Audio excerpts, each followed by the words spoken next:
وَلَقَدْ يَسَّرْنَا الْقُرْآنَ لِلذِّكْرِ فَهَلْ مِن مُّدَّكِرٍ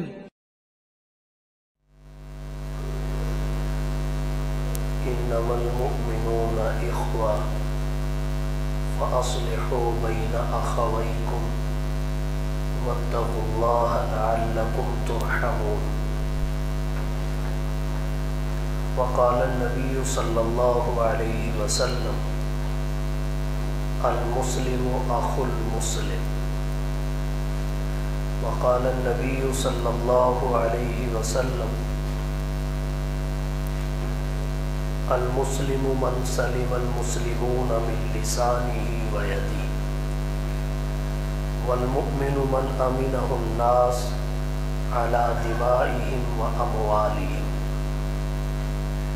سبحان ربك رب العزة عما يصفون وسلام على المرسلين والحمد لله رب العالمين.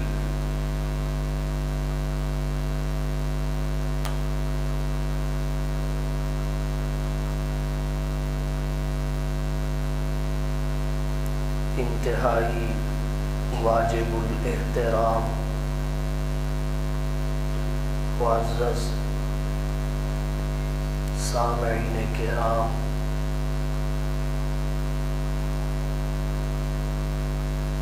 اسلام اور اس کی تعلیمات انسانی زندگی کے تمام شعبوں پر مشتمل اور محیط ہے، خواہ وہ اعتقادات کا شعبہ ہو، عبادات کا ہو، اخلاقیات کا ہو، معاملات کا ہو، معیشت و معاشرت کا ہو. کوئی شعبہ ایسا نہیں ہے جس کے بارے میں اسلامی تعلیمات موجود نہ ہو. معاشرت کے متعلق اسلامی تعلیمات کا ایک بڑا حصہ قرآن و سنت میں محفوظ اور موجود ہے. معاشرت آپس کے رہن سہن کو کہتے ہیں. شریعت مطہرہ نے معاشرے کا ایک بڑا حق یہ بتایا ہے کہ کسی دوسرے کو ایذا نہ پہنچائی جائے، تکلیف نہ دی جائے. ایذائے مسلم تو حرام ہے ہی ہے، ایذائے انسانیت بھی حرام ہے. اللہ نے قرآن کریم میں فرمایا من قتل نفسا بغیر نفس او فساد فی الارض فکأنما قتل الناس جميعا ومن احیاها فکأنما احیا الناس جميعا. جو کسی شخص کو بغیر قصاص کے قتل کرے یا کسی نے زمین میں فساد نہ کیا ہو، فساد فی الارض کے جرم کے بغیر اسے قتل کر دے، فکأنما قتل الناس جميعا، ایسے ہے گویا اس نے پوری انسانیت کا قتل کیا. ومن احیاها، اور جس نے اس شخص کو بچا لیا اسے قتل کیا جا رہا تھا قصاص کے بغیر، ناحق فساد فی الارض کے جرم کے بغیر اگر کسی شخص نے اسے بچا لیا، ومن احیاها فکأنما احیا الناس جميعا، تو ایسے ہی ہے جیسے اس نے پوری انسانیت کی جان بچائی اجر و ثواب کے لحاظ سے. اس آیت کریمہ میں نفس کا لفظ عام ہے، مومن کو بھی شامل ہے، کافر کو بھی شامل ہے، ہر انسان کو شامل ہے جس سے جرم سرزد نہ ہوا۔ معلوم یہ ہوا کہ ایذائے مسلم ہی نہیں، ایذائے انسانیت حرام ہے۔ ترمذی شریف اور نسائی شریف میں حضرت ابو ہریرہ رضی اللہ تعالی عنہ سے روایت آتی ہے، جناب نبی کریم صلی اللہ علیہ وسلم نے فرمایا، المسلم من سلم المسلمون من لسانہ ویدہ۔ مسلمان وہ ہے، مسلمان سے مراد کامل مسلمان، جس کی زبان اور ہاتھ سے دیگر مسلمان محفوظ رہے، انہیں ایذا نہ پہنچے۔ یہاں ایک بات ذکر کرنا چاہوں گا، زبان اور ہاتھ کا ذکر اس وجہ سے کیا کہ عام طور پر ایذا انہی دو اعضاء سے پہنچائی جاتی ہے، مگر نہ یہ مطلب نہیں کہ زبان اور ہاتھ کو روک کے کوئی پاؤں سے ٹھوڈے مارتا پھرے۔ ایذا پہنچانا درست نہیں، ناجائز اور حرام ہے، خواہ وہ دیگر اعضاء سے کیوں نہ ہو۔ ان دو اعضاء کا ذکر اس بنا پر ہے کہ زیادہ تر ایذا انہی دو سے پہنچائی جاتی ہے۔ اس حدیث مبارکہ میں المسلم من سلم المسلمون کا لفظ آتا ہے۔ اتنے الفاظ سے توجہ اس طرف جاتی ہے کہ شاید ایذائے مسلم حرام ہے،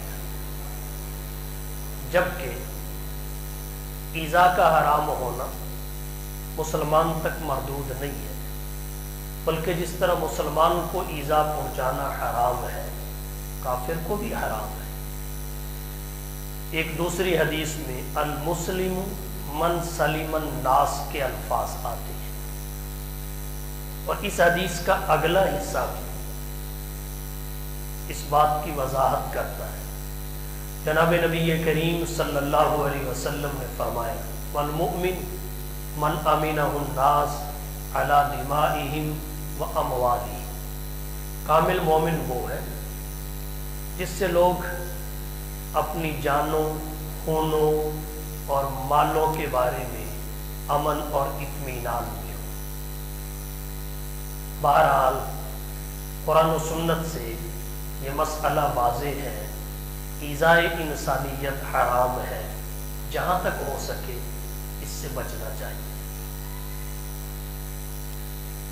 امام غزالی رحمۃ اللہ علیہ کی احیاء علوم الدین میں ایک روایت آتی ہے، حضرت مجاہد رحمہ اللہ فرماتے ہیں، قیامت کے دن جہنمیوں کو خارش میں مبتلا کر دیا جائے گا۔ خارش کریں گے، ایک شخص خارش کرتے کرتے یہاں تک پہنچے گا کہ اس کے جسم کی ہڈی واضح ہو جائے گی، ہڈی نظر آنے لگے، اسے کہا جائے گا تجھے اس تکلیف میں اس لیے مبتلا کیا گیا کیونکہ تو دنیا میں لوگوں کو تکلیف پہنچایا کرتا تھا۔ جناب نبی کریم صلی اللہ علیہ وسلم کی حدیث ہے، معجم الاوسط میں حضور صلی اللہ علیہ وسلم نے فرمایا، من آذا مسلمن فقد آذانی۔ جس نے کسی مسلمان کو ایذا پہنچائی گویا اس نے مجھے ایذا پہنچائی، ومن آذانی فقد آذانی، اور جس نے مجھے ایذا پہنچائی اس نے اللہ کو ایذا پہنچائی۔ تو ایذا پہنچانا کتنا بڑا جرم ہے آپ اندازہ کیجیے۔ تفسیر مدارک میں حضرت فضیل رحمہ اللہ کا قول ہے، کہتے ہیں ناجائز خنزیر اور کتے کو ایذا پہنچانا بھی حلال نہیں ہے۔ انسان تو انسان رہے، مومنین مومنات تو ایک طرف رہے، کتے اور خنزیر کو بھی، خنزیر نجس العین ہے لیکن ناجائز طور پر اسے بھی ایذا پہنچانا جائز نہیں ہے۔ صحابہ کرام رضی اللہ تعالی عنہم اجمعین کا مزاج اس حوالے سے کس قدر حساس تھا۔ امام قرطبی رحمۃ اللہ علیہ نے تفسیر قرطبی میں والذین یؤذون المؤمنین والمؤمنات بغیر ما اکتسبوا فقد احتملوا بہتانا واثما مبینا، اس آیت کریمہ کی روح سے حضرت عمر رضی اللہ تعالی عنہ کا ایک واقعہ ذکر کیا۔ حضرت عمر رضی اللہ تعالی عنہ نے حضرت ابی بن کعب رضی اللہ تعالی عنہ سے ایک دن فرمایا، رات کو میں نے قرآن کریم کی یہ آیت پڑھی، والذین یؤذون المؤمنین والمؤمنات بغیر ما اکتسبوا فقد احتملوا بہتانا واثما مبینا، وہ لوگ جو مومنین مومنات کو ایذا پہنچاتے ہیں بغیر کسی وجہ کے، فقد احتملوا بہتانا واثما مبینا، وہ بہتان لگانے کا عذاب اور وبال اٹھائیں اور بڑے واضح گناہ کا۔ حضرت عمر رضی اللہ تعالی عنہ نے حضرت ابی سے فرمایا کہ میں اس آیت کو پڑھ کے ڈر گیا، مجھے ڈر لگتا ہے کہ میں تو لوگوں کو جھڑکتا رہتا ہوں، مار بھی دیتا ہوں۔ تو حضرت ابی رضی اللہ تعالی عنہ نے جواباً کہا، امیر المومنین آپ ان لوگوں میں سے نہیں ہیں جن کا ذکر آیت کریمہ میں کیا گیا، آپ ان لوگوں میں سے نہیں ہیں، آپ تو معلم ہیں، نظام کو قائم کرنے والے ہیں، آپ ان میں نہیں شمار کیے جاتے۔ طبیعت کس قدر حساس تھی، احتیاط کس قدر غالب تھی، اور شریعت کی وعید سے کس قدر ڈرتے تھے، یہ کوئی صحابہ سے سیکھے، صحابہ سے سیکھے۔ بہرحال بڑی ضرورت ہے اس بات کی کہ ایذائے انسانیت سے اپنے آپ کو بچایا جائے، ایذا کی کوئی شکل اور صورت اختیار نہ کی جائے۔ اس کی بہت ساری صورتیں ہیں ہمارے معاشرہ میں، اور ایذا کو فخر سمجھا جاتا ہے، ایذا کو اپنی طاقت اور پاور تصور کیا جاتا ہے۔ ایذا کس طرح پہنچائی جاتی ہے؟ کسی کو مار پیٹ کر ہی ایذا نہیں پہنچائی جاتی، اس کی اور شکلیں بھی ہیں۔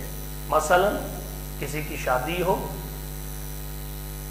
وہ گلی بند کر کے ناچ گانا کرے، ڈھول ڈھمکا کرے، پورے محلے کی نیند کو حرام کر دے، یہ ایذائے انسانیت ہے۔ اپنے گھر میں ٹیپ اور ڈیک اتنی اونچی آواز سے لگا دے کہ ہمسایہ نہ سو سکے، یہ ایذائے انسانیت ہے۔ اپنی گلی میں وکٹیں رکھ کے کرکٹ کھیلنا شروع کر دے، یہ ایذائے انسانیت ہے۔ یہ بھی ایذا ہے، یہ نہیں کہ اپنے دروازے کے باہر بندہ جو مرضی کرے، ایذا کے زمرے میں آتا ہے۔ کسی کے گھر میں جھانک تانک، چھت سے ادھر ادھر نظروں کا گھمانا، آوازیں کسنا، یہ سب ایذائے انسانیت کے زمرے میں آتا ہے۔ ہمارے نوجوان رمضان میں گلیوں میں سڑکوں پہ کرکٹ کھیلنا، اس کو فرض کا درجہ دیتے ہیں، وہ اسے عبادت سمجھتے ہیں۔ روزہ نہیں، تراویح نہیں، نماز نہیں، بس کرکٹ۔ یہ قضا نہیں ہونی چاہیے۔ راستے پہ گاڑی کا کھڑا کر کے روانہ ہو جانا، راستے پہ گاڑی کھڑی کی اور اپنے کام کو نکل گئے، یہ بھی ایذائے انسانیت ہے۔ ہمارے یہاں گلی میں بھی اکثر ایسا ہوتا ہے، گلی کے سرے پہ گاڑی کھڑی کی تو جب پچھلے گھروں والے گاڑی پہ باہر جانے لگے، آگے راستہ بند، اب تلاش کرتے پھر وہ بندہ کدھر ہے۔ یہ ایذائے انسانیت ہے۔ پھل کھا کے چھلکے راستے پہ ڈال دینا، یہ ایذائے انسانیت ہے۔ کسی کا پاؤں پھسل جائے، کسی کو چوٹ لگ جائے، اپنے گھر سے کوڑا شاپر میں ڈالا، کسی کے گھر کے باہر رکھ کے چلتے بنے، کسی کو ناکام کرنے کی جد و جہد کرنا اور اس کی کارکردگی کو چھپانا، اور مالک کو مس گائیڈ کرنا، یہ سب ایذا کی شکلیں ہیں۔ جہاں تک ہو سکے اس سے بچنا چاہیے۔ موجودہ حالات کے تناظر میں اگر دیکھا جائے تو ایذا رسانی عام ہو چکی ہے۔ گزشتہ 2-3 دن سے آپ اپنے ملک کا جو ماحول دیکھ رہے ہیں، عمران خان صاحب کی گرفتاری پر لوگوں کو کس طرح ایذا پہنچائی گئی۔ ایک بات ابتدا میں ذکر کر دو، حکمران طبقے کی حمایت نہیں کر رہا، خان صاحب کی مخالفت بھی نہیں کر رہا، البتہ علماء کا جو منصب ہے کہ لوگوں کی دینی رہنمائی کریں، اور اس منبر کا جو تقاضا ہے اس کو پیش نظر رکھتے ہوئے اصلاح کے حوالے سے جتنی بات ضروری سمجھتا ہوں وہ ضرور آپ کی توجہ کی نظر کروں گا۔ آپ اس سے اتفاق کریں یا اختلاف کریں، مجھے اس سے کوئی سروکار نہیں ہے۔ خان صاحب کی گرفتاری پر ہمارے پی ٹی آئی کے دوستوں نے جو رویہ اختیار کیا وہ نہ شرعاً درست ہے، نہ آئیناً اور قانوناً درست ہے، نہ اخلاقاً درست ہے۔ وہ لوگوں کی ایذا اور تکلیف کا باعث بنا ہے، اور اب تک بنا ہوا ہے، اگرچہ 3 دن گزر چکے ہیں، اب تک بنا ہوا ہے۔ اس حد تک لوگ چلے گئے، ایمبولینس سے مریض کو نکالا اور ایمبولینس کو آگ لگا دی۔ یہ خدمت خلق کے لیے ہے، اور ایمبولینس بھی ایدی کی جو خدمت خلق کا ادارہ ہے۔ لوگوں کی گاڑیوں کو نظر آتش کر دیا گیا، وہ ان کی ذاتی پراپرٹی تھی، اور کیا پتہ ذہناً وہ بھی تمہارے ساتھ ہو، لیکن ہر بندہ اس طرح سڑک پہ آنے کو، توڑ پھوڑ کرنے کو درست نہیں سمجھتا۔ کس کی کس کے ساتھ سیاسی وابستگی ہے یہ کسی کی پیشانی پہ تو نہیں لکھا ہوتا، ہو سکتا ہے وہ بھی ذہناً آپ سے ہم آہنگ ہو، لیکن بغیر کسی تردد کے، بغیر کچھ سوچے گاڑیاں جلا دی گئی، لوگوں کے، عوام کے جان و مال کو نقصان پہنچایا گیا، شیشے توڑ دیے گئے، مریض تڑپ رہے ہیں، لوگ پریشان ہیں، افراتفری پھیلی ہوئی ہے۔ دیکھیے گرفتاریاں حکمرانوں کی ہوتی آئی ہیں اور ہوتی رہیں گی، عدالتیں بلاتی رہی ہیں، بلاتی رہیں گی، گرفتاریاں ہوتی رہی، ہوتی رہیں گی، عہدے سے اترتے رہے، اترتے رہیں گے، عہدے ملتے رہے، ملتے رہیں گے، یہ سب کچھ چلتا رہے گا، لیکن اس بنا پر لوگوں کی جان و مال سے کھیل جانا، بلکہ لوگ تو لوگ رہ گئے، اب تو قومی املاک کو نقصان پہنچایا جا رہا ہے۔ سرکاری عمارتیں، سرکاری بلڈنگیں، سوات موٹر وے کو جلا دیا گیا، اب وہ کتنے پیسوں سے بنا، تباہ کر دیا گیا۔ جب دوبارہ وہ بنے گا کس پیسے سے بنے گا؟ اپنے خزانے سے ہم بنائیں گے، اور اگر خزانے میں اتنی طاقت بالفرض نہ ہو تو پھر قرضے لیں گے، تو اس قرضے کا بوجھ کس پہ آئے گا؟ وزیر اعظم پہ نہیں آئے گا، وزیر اعلیٰ پہ نہیں آئے گا، ہم میں سے ایک ایک شخص مقروض ہے۔ اب ہماری مقروضیت کو جو لیول ہے پھر اس سے اوپر چلا جائے گا، ہم اس سے بھی بڑے مقروض ڈکلیئر کر دیے جائیں گے۔ تو یہ سوچنے کا مقام ہے کہ ہم کر کیا رہے ہیں۔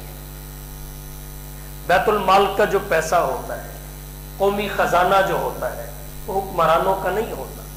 اگر کوئی حکمران اسے ناجائز استعمال کرتا ہے، اپنے ذاتی مفاد اور فائدے کے لیے فقط استعمال کرتا ہے، تو اللہ نے معاشر کا دن اسی لیے رکھا ہے، وہ اسی لیے ہے تو ہمیں صبر کرنا چاہیے. سارے فیصلے دنیا میں نہیں ہوتے، سارے فیصلے یہاں نہیں ہوں گے، وہ دن بھی اللہ نے رکھا ہے. اور پھر ایک بات میں اور عرض کروں، اس سے بھی ہم آگے چلے گئے. فوجی تنصیبات پہ حملہ، کور کمانڈر کی رہائش پہ حملہ، اس سے انڈیا کو کیا پیغام جائے گا؟ اس سے پاکستان کے دشمن ممالک کیا تاثر لیں گے؟ ہمارا جو بھرم ہے اس کی تباہی ہے کہ نہیں؟ کل کوئی یہ کہہ دے کہ تمہاری فوجی تنصیبات محفوظ نہیں، تمہارے کور کمانڈروں کی رہائشیں محفوظ نہیں، تو تم ایٹم رکھنے کے مجاز نہیں ہو. ہم غلط سمت پہ جا رہے ہیں، ہم اپنے راستے میں کانٹے بو رہے ہیں، کانٹے بکھیر رہے ہیں. سوچنے کی ضرورت ہے، کیا انڈیا آج تک اس مقام پر پہنچ پایا؟ اسے اتنی ہمت ہوئی؟ ہم نے گھر سے وہ کام کر دیا جو باہر کا دشمن نہیں کر سکا. وہ دشمن تھا اور ہم کہنے سے ملک کے خیر خواہ ہیں، ہم کہنے کو خیر سے ملک کے ہمدرد ہیں. ان سب چیزوں سے بچنا ضروری ہے. یہ ملک ہمارا ہے، اس کے اثاثے ہمارے ہیں، اس کے ادارے ہمارے ہیں، اس کی فوج ہماری ہے، فوجی تنصیبات ہماری ہیں. یہ جو قومی املاک ہیں یہ ہمارا قومی اثاثہ ہے، یہ ہمارا قومی اثاثہ ہے. ان کی حفاظت ہم سب پہ ایسے ہی ضروری ہے جیسے ہماری ذاتی پراپرٹی کی حفاظت ضروری ہے. پھر فوج گولیاں نہ چلائے تو کیا کرے؟ تو ہم ایسے اسباب کیوں پیدا ہونے دیتے ہیں؟ تو سوچنے کا مقام ہے. ہر کوئی جواب دہ ہے. اگر کسی پہ الزام لگے، جھوٹا بھی لگے، اسے چاہیے وہ عدالت میں پیش ہو کے اس کے بارے میں وضاحت دے. باقی عہدے سے اتر جانے پر، معزول ہو جانے پر اس قدر اشتعال نہیں ہونا چاہیے، اگر تو بندے میں اخلاص اور للہیت ہو. اس پہ میں ایک واقعہ ذکر کرتا ہوں. تاریخ اور سیرت کی کتابوں میں لکھا ہے، حضرت ابو بکر صدیق رضی اللہ تعالی عنہ نے اپنے زمانہ خلافت میں حضرت خالد بن ولید کو اسلامی لشکر کا سپہ سالار اعظم مقرر کیا، کمانڈر ان چیف. حضرت ابو بکر صدیق رضی اللہ تعالی عنہ کے زمانہ خلافت میں جناب خالد بن ولید کی کمان میں اسلامی لشکر لڑتا روم و ایران تک جا پہنچا. بڑی بڑی فتوحات ہوئی، اسلامی رقبے کا پھیلاؤ بڑھ گیا. حضرت ابو بکر صدیق رضی اللہ تعالی عنہ کے انتقال کے بعد حضرت عمر فاروق رضی اللہ تعالی عنہ مسند خلافت پر متمکن ہوئے.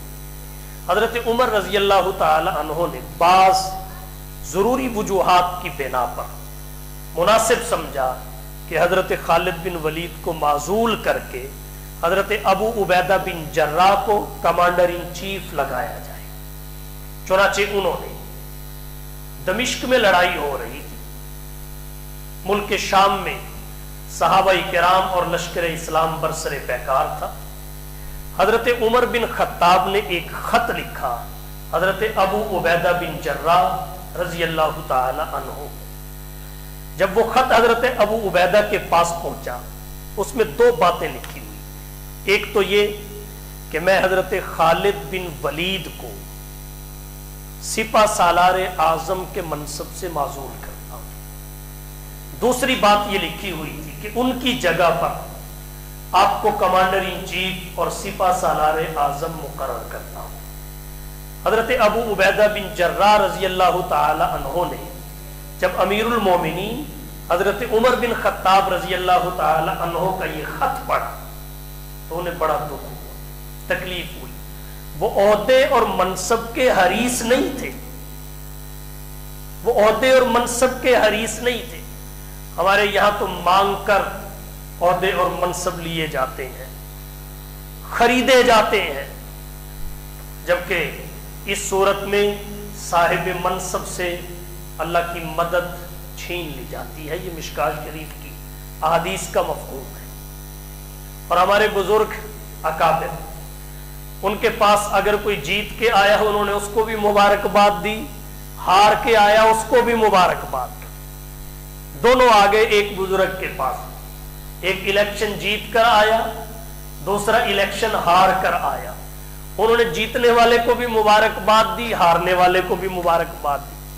جیتنے والے کو کہا مبارک ہو، اللہ تعالیٰ نے تیرے لیے نیکی اور خیر کا میدان وسیع کر دیا ہے، عوام کی خدمت کا میدان وسیع ہو گیا ہے، اب اخلاص کے ساتھ خدمت کرنا، خدمت کے مواقع کا میسر آ جانا، بڑھ جانا، یہ ایک اچھی بات ہے۔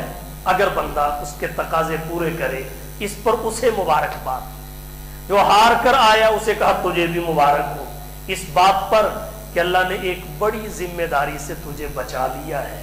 اتنی بڑی ذمہ داری جب کندھوں پہ آ جائے تو انسان ہے، اس سے کوتاہیاں ہو جاتی ہیں، پھر اللہ کے دربار میں کھڑا ہونا مشکل ہو جاتا ہے۔ اللہ نے تجھے اس ذمہ داری سے بچا لیا، لہٰذا تجھے بھی مبارک ہو۔ تو جب کوئی عہدہ اور منصب، امارت مانگ کر لی جائے، جبکہ آج تو خریدی جاتی ہے، تو پھر اللہ کی مدد اور نصرت ساتھ نہیں ہے۔ اللہ کہتے ہیں جاؤ پھر خود سنبھالو، پھر انسان بڑے بڑے نقصان اٹھاتا ہے۔ تو صحابہ کرام عہدے اور منصب کے حریص نہیں تھے۔ جب حضرت ابو عبیدہ بن جراح رضی اللہ تعالی عنہ نے حضرت عمر بن خطاب کا خط پڑھا، جس میں حضرت خالد بن ولید کی معزولی تھی، حضرت ابو عبیدہ بن جراح کی ان کی جگہ تقرری تھی، تو پڑھ کر انہیں دکھ ہوا، لیکن کیا کرتے؟ امیر المومنین کا حکم تھا، تعمیل بھی لازم تھی۔ حضرت خالد بن ولید کو بلایا اور ان کو بات بتائی کہ امیر المومنین نے آپ کو عہدے سے معزول کر کے عام سپاہی بن کر رہنے کا فرمایا ہے، اور ابو عبیدہ بن جراح کو کمانڈر ان چیف مقرر کیا ہے۔ انہوں نے کہا ٹھیک ہے، کوئی احتجاج نہیں، کوئی اشتعال نہیں، بلکہ یہاں تک کتابوں میں لکھا ہے حضرت خالد بن ولید نے کہا مجھے کوئی فرق نہیں پڑتا، نہ میں پہلے عمر کے لیے لڑتا تھا نہ اب عمر کے لیے لڑوں گا، میں پہلے بھی اللہ کے لیے لڑتا تھا اب بھی اللہ کے لیے لڑوں گا۔ میدان جہاد سے الگ بھی نہیں ہوئے، احتجاج بھی نہیں کیا، تحریک بھی نہیں چلائی، خلافت سسٹم اور ریاست سے بغاوت بھی نہیں کی، لڑتے رہے آخر تک ایک سپاہی کی حیثیت سے۔ یہ ہے صحابہ کرام جن کا عمل ہمارے لیے نمونہ ہے، مشعل راہ ہے، ان کی زندگی ہمارے لیے اسوہ ہے، ہمیں ان سے رہنمائی ضرور لینی چاہیے۔ اور پھر اس کی برکت دیکھیے، اللہ نے اس کی وجہ سے حضرت خالد بن ولید کو کیا عزت اور شان عطا کی۔ حضرت خالد بن ولید اگر موت تک سپہ سالار رہتے تو ان کا یہی تعارف رہتا نا، بڑے بہادر تھے، بڑے جری تھے، جنگی حکمت عملی کے ماہر تھے، بڑے سپہ سالار تھے، یہی تعارف اور شان ہوتی نا۔ یہ آج بھی ہے، آج بھی لوگ انہیں بہادر کہتے ہیں، جرنیل مانتے ہیں، کامیاب سپہ سالار قرار دیتے ہیں۔ یہ تعارف اور شان تو ان کی آج بھی ہے، لیکن ان کے اس صبر سے، ان کی اس للہیت اور اخلاص سے اللہ نے انہیں جو پاک میں شان عطا کی وہ پہلی شان سے کہیں بڑھ کر ہے کہ خالد بن ولید نے اپنی ذات کو مٹا دیا، اپنی ذات کو مٹا دیا، امیر کی اطاعت کی، امیر کی اطاعت کی، جس اخلاص اور للہیت کو اللہ نے دنیا کے سامنے اجاگر کیا۔ یہ اخلاص اور للہیت کی شان اس پہلی شان سے کہیں بڑھ کر تھی۔ آج خالد بن ولید رضی اللہ تعالی عنہ کا تذکرہ اس حوالہ سے، اس انداز سے کیا جاتا ہے کہ شاید کسی اور کا نہیں ہوتا۔ بخاری شریف میں حضرت انس رضی اللہ تعالی عنہ کی روایت ہے، جناب نبی کریم صلی اللہ علیہ وسلم نے فرمایا اسمعوا و اطیعوا، امیر کی بات سنو اور مانو۔ قرآن میں بھی ہے یا ایھا الذین آمنوا اطیعوا اللہ و اطیعوا الرسول و اولی الامر منکم، اللہ کی بات بھی مانو، اللہ کے رسول کی بات بھی مانو، امراء اور حکام کی بھی مانو۔ اولی الامر منکم، تب تک مانو جب تک وہ شریعت کے خلاف کوئی آرڈر اور حکم نہ دے، کیونکہ لا طاعۃ لمخلوق فی معصیۃ الخالق۔ تو اللہ کے نبی صلی اللہ علیہ وسلم نے فرمایا اسمعوا و اطیعوا، سنو اور مانو، سنو اور مانو۔ وَإِنِ اسْتُعْمِلَ عَلَيْكُمْ عَبْدٌ حَبَشِيٌّ، اگرچہ تم پر کسی حبشی غلام سیاہ فام حاکم مقرر کر دیا جائے، کأن راسہ زبیبۃ، گویا کہ اس کا سر کشمش ہے، کشمش، یہ مبالغے کا پیرایا ہے۔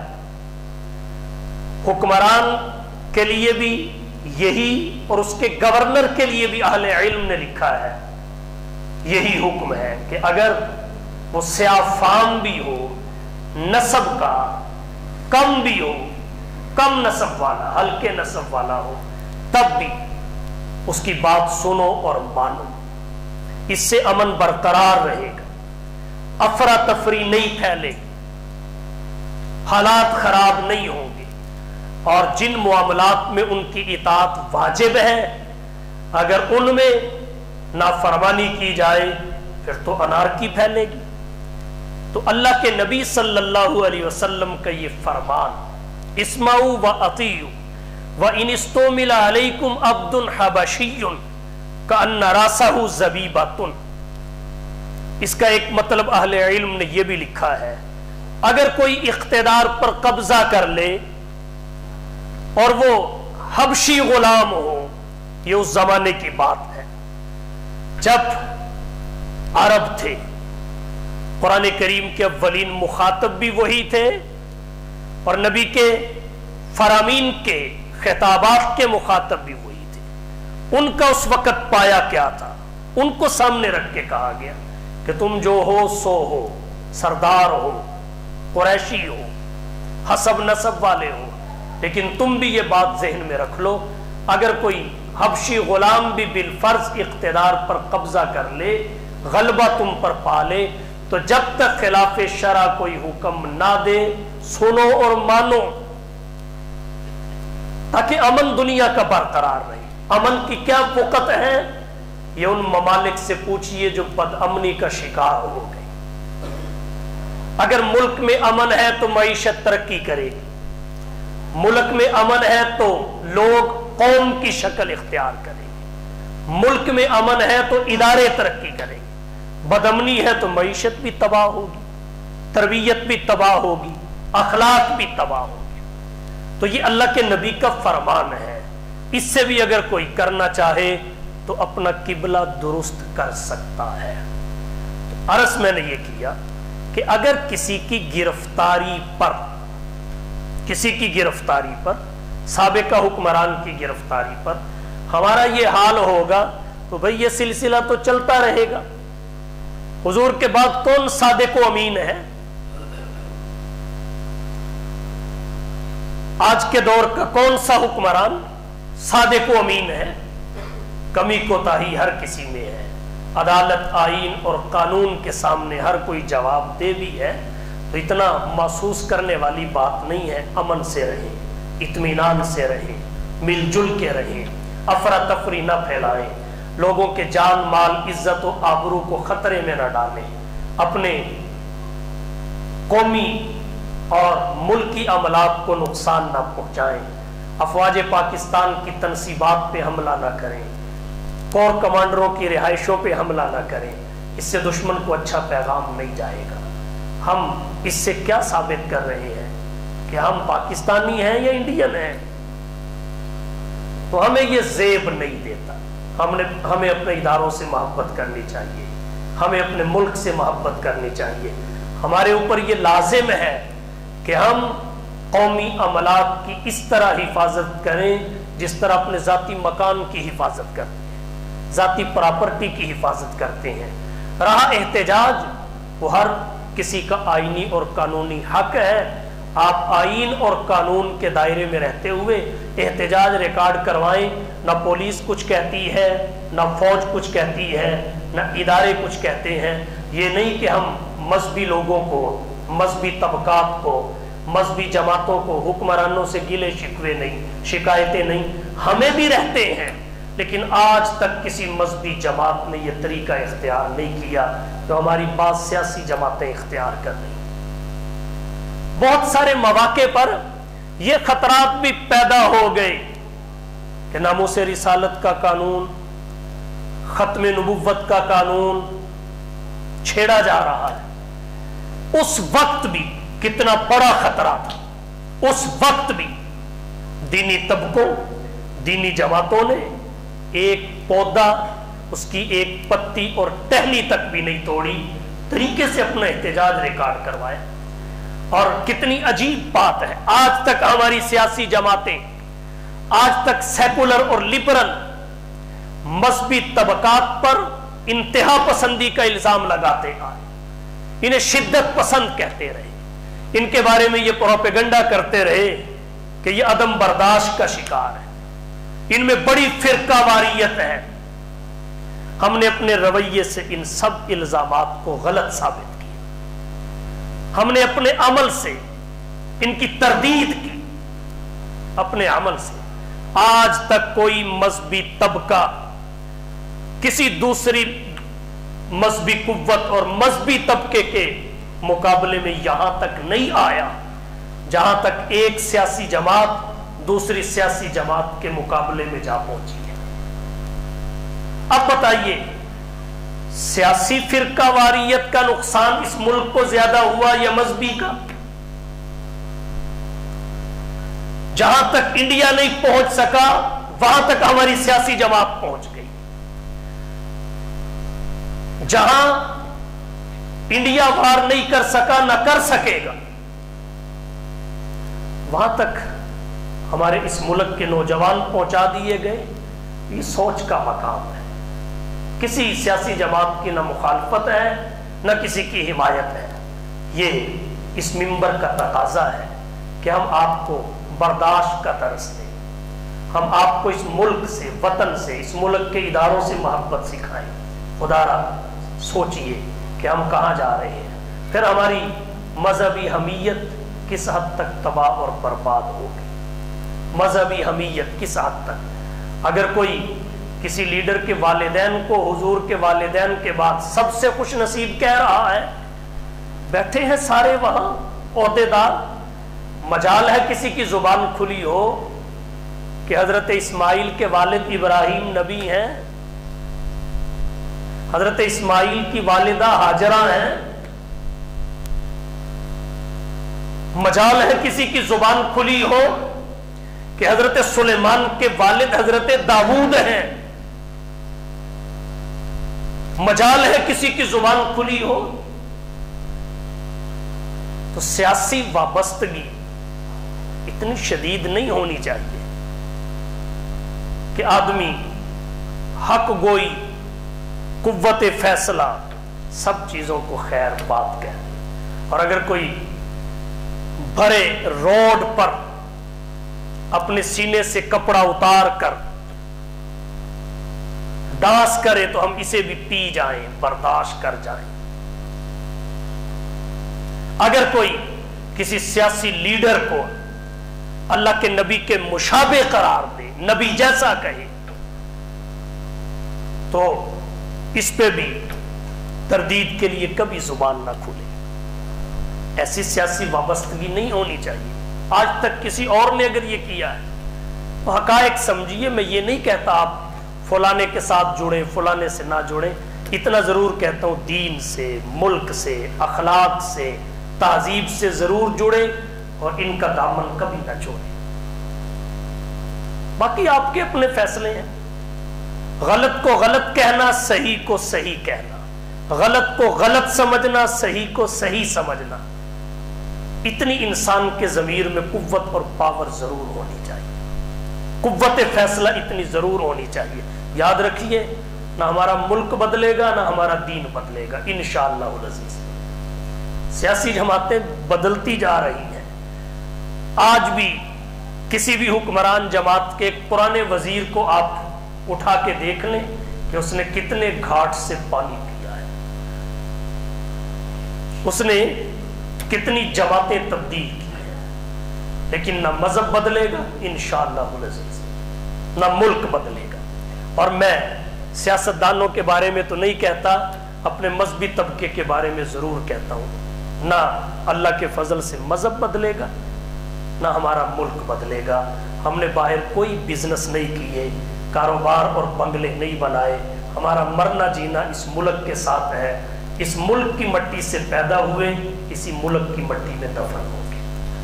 تو اپنے اندر صبر، برداشت اور حوصلہ پیدا کریں۔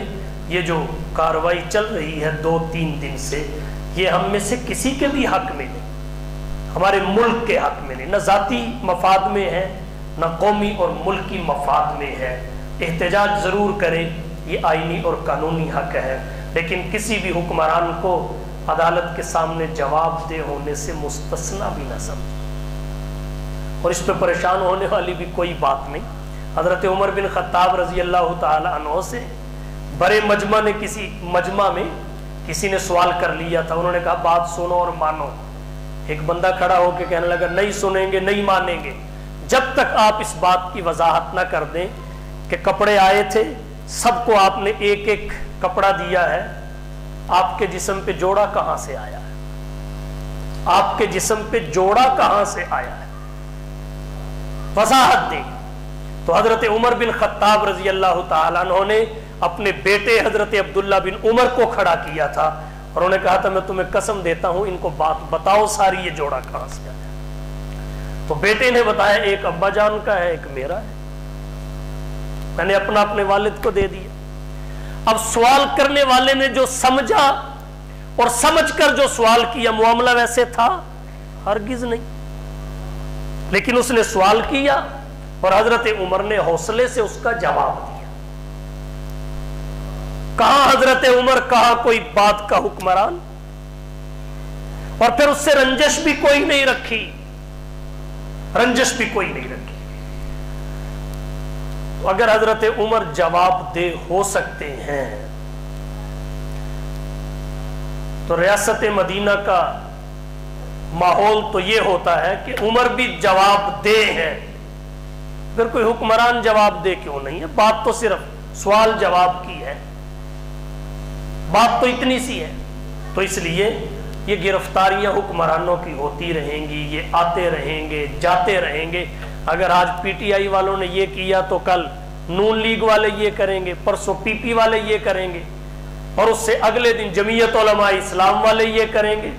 تو اس ملک کا کیا مستقبل ہوگا، اس قوم کا کیا مستقبل ہوگا؟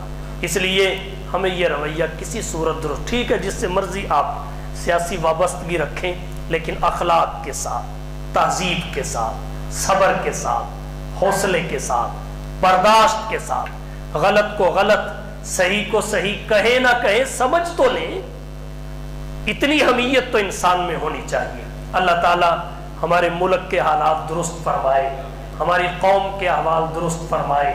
بہت بڑا نقصان ہوا، ہم پہلے ہی قرضوں کی زد میں ہیں، ہمارا ملک پہلے ہی معاشی تنزلی کا شکار ہے، اربوں کا نقصان ہوا اس ہفتے میں۔ اب اس کو کس طرح پورا کیا جائے گا؟ اگر خزانے سے پورا کیا جائے تو خزانے کا معاملہ نیچے آ جائے گا، قرضے لیے جائیں تو میرے قرضے میں بھی اضافہ، آپ کے قرضے میں بھی اضافہ، عالمی سطح پر ملک کی اہمیت میں جو کمی آئے گی وہ بھی کسی سے ڈھکی چھپی نہیں۔ اللہ تعالی ہمارے حال پر، ہمارے ملک کے حال پر رحم فرمائے۔ تو عرض میں نے یہ کیا، ایذائے انسانیت حرام، ایذا پہنچانے سے بچیں، کسی کو تکلیف دینے سے بچیں۔ شریعت نے نہ صرف مسلمان بلکہ کافر کی جان مال، عزت و آبرو کی حفاظت بھی اسلامی ریاست پر لازم قرار دی ہے. ہمارا آپس میں رہن سہن کیسا ہونا چاہیے, ہماری معاشرت کیسی ہونی چاہیے. اللہ کے نبی صلی اللہ علیہ وسلم نے فرمایا, مسلم شریف کتاب البر والصلہ میں روایت آتی ہے, فرمایا المسلمون کرجل واحد, مسلمان سارے کے سارے ایک شخص کی طرح ہے. اور ایک روایت میں آتا ہے کجسد واحد, ایک بدن کی طرح ہے, ایک جسم کی طرح ہے. ان اشتکا عینہ اشتکا کلہ, ایک شخص اور ایک بدن کی اگر آنکھ میں تکلیف ہوتی ہے تو پورا بدن اسے محسوس کرتا ہے. وَإِنِ اشْتَكَا رَأْسُهُ اشْتَكَا كُلُّهُ, اور اگر کسی کے سر میں درد ہوتا ہے اس درد کو بھی, اس کی تکلیف کو پورا بدن محسوس کرتا ہے. کانٹا پاؤں میں چبھتا ہے, آنسو آنکھ سے بہتا ہے. کانٹا پاؤں میں چبھتا ہے, پانی آنکھ سے نکلتا ہے. چوٹ ہاتھ پہ لگتی ہے, ہائے زبان سے نکلتی ہے. تو جیسے جسم کے اعضاء کا آپس کا تعلق ہے, اللہ کے نبی نے فرمایا مسلمانوں کا آپس میں ایسا ہی تعلق ہونا چاہیے, جوڑ کا, پیار کا, محبت کا, ہمدردی کا, خیر خواہی کا. اور حضور صلی اللہ علیہ وسلم نے فرمایا المسلم اخو المسلم, مسلمان مسلمان کا بھائی ہے. لا یظلم, مسلمان مسلمان پہ خود ظلم نہیں کرتا, مسلمان مسلمان پہ ظلم نہیں کرتا. ولا یسلم, اور اسے کسی ظالم کے سپرد بھی نہیں کرتا, کسی ظالم کے سپرد بھی نہیں کرتا. اور اللہ کے نبی نے اس سے آگے کیا فرمایا, ومن کان فی حاجت اخیہ کان اللہ فی حاجتہ, جو مسلمان اپنے کسی مسلمان بھائی کی حاجت اور ضرورت کو پورا کرتا ہے, اس میں لگا رہتا ہے, کان اللہ فی حاجتہ, اللہ تعالیٰ اس کی ضرورت کو پورا کرنے میں لگے رہتے ہیں. ومن فرج عن مسلم قربۃ, جو کسی مسلمان سے مصیبت کو دور کرتا ہے, پریشانی کو دور کرتا ہے, تکلیف کو دور کرتا ہے, ہٹاتا ہے, اللہ کے نبی نے فرمایا فرج اللہ بہا عنہ قربۃ من قرب یوم القیامہ, اللہ تعالیٰ قیامت کے دن کی بڑی مصیبت کو اس کے بدلے میں اس سے دور کر دیتے ہیں. تو یہ ہے اللہ کے نبی کی تعلیمات کہ ہمیں آپس میں رہنا کیسے ہے. اور پھر قرآن کریم میں اللہ نے فرمایا انما المؤمنون اخوہ, مومن سارے کے سارے آپس میں بھائی ہیں, بھائی ہیں. فاصلحوا بین اخویکم, بھائیوں میں اختلاف بھی ہو جاتا ہے, ناراضگی بھی ہو جاتی ہے, ناچاکی بھی ہو جاتی ہے. فاصلحوا بین اخویکم, تماشا نہ دیکھو, آگ نہ بھڑکاؤ. فاصلحوا بین اخویکم, بھائیوں میں صلح کروا دو. یہ ہے قرآن و سنت کی تعلیمات. اور آج کے معاشرہ میں تو لوگ آگ لگا کر سائڈ پہ کھڑے ہو کے تماشا دیکھتے ہیں. فاصلحوا بین اخویکم, ایسے لوگوں کے لیے اللہ نے فرمایا واتقوا اللہ, اللہ سے ڈرو. کسی کے گھر میں آگ لگانے والوں تمہارے گھر میں بھی لگ سکتی ہے. واتقوا اللہ, اللہ سے ڈرو. لعلکم ترحمون, تاکہ تم پر رحم کیا جائے, تاکہ تم پر رحم کیا جائے. اللہ کے نبی صلی اللہ علیہ وسلم نے فرمایا اسی حدیث میں جو میں پڑھ رہا تھا المسلم اخو المسلم, فرمایا من سترہ اللہ, ہاں من ستر مسلما سترہ اللہ یوم القیامہ, جو کسی مسلمان کے عیب پر پردہ ڈالے گا اللہ قیامت کے دن اس کے عیوب پہ پردہ ڈالے. یہ ہے معاشرت کے بارے میں اسلام کی تعلیمات. اگر آج ہمارا مسلم معاشرہ ان تعلیمات, احکام و ہدایات کی پابندی کرے تو یہ امن کا گہوارہ بن سکتا ہے. اور اسلام ویسے بھی سلم سے ہے, سلامتی, ایمان امن سے ہے, امن فساد اور شر کی ضد ہے. تو ہمارا ایمان اور اسلام ہم سے تقاضا ہی یہ کرتا ہے کہ ہم امن اور اطمینان سے رہیں, ہم دوسروں کی پگڑیاں نہ اچھالیں, دوسروں کو تماشا نہ بنائیں, اور کسی کی عزت کر کے اپنے عزت دار ہونے کا ثبوت دیں. اللہ تعالی ہمارے معاشرے کو ان ہدایات پر عمل کی توفیق بخشے، اسلامی تعلیمات کو حرز جان بنانے والا بنائے۔ وآخر دعوانا ان الحمدللہ۔